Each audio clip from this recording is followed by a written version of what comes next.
around the question of our culture of masculinity. And I think whatever view we have of gender has been badly distorted by a culture of masculinity which is based on domination and on hierarchical expression of masculinity. So for hundreds of years, our definition of being masculine has been primarily based on how well we can dominate those around us.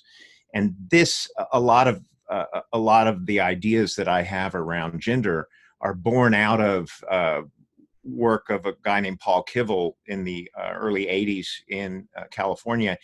And he talks about he conceptualized what he called the act like a man box. And this is a very narrow set of rules for how to be a real man that he came up with. And one of the primary rules is, I mean, these rules are familiar to us as men, especially in Western culture. Rules like don't show your emotions, make a lot of money, always be in control of women and girls, be heterosexual, don't be homosexual. And these rules in man box culture are enforced in order to create this hierarchical domination-based version of masculinity. So this has distorted everything we understand about gender by making it, instead of a collaborative, connecting, relationship-based expression of masculinity, a masculinity of connection, if you will, it's a masculinity of dominance. And one of the things that's really important to understand is how we go about training boys into this. And the primary way that we train boys into this begins very early, right?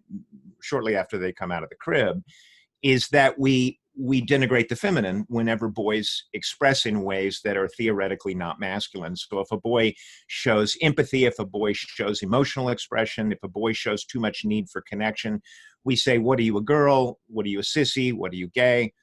And these microaggressions go on hourly for young boys.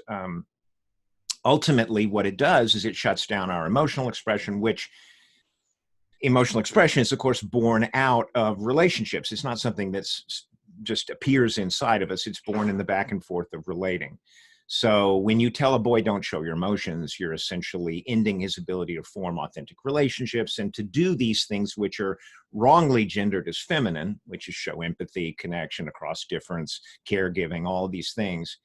And ultimately, the only thing he's left with is the expression of dominance. So whatever gender really is for us, we have a long way to go to get rid of all of these rules, these dominance-based rules of masculinity, and lean into connection enough that we can truly even begin to see that.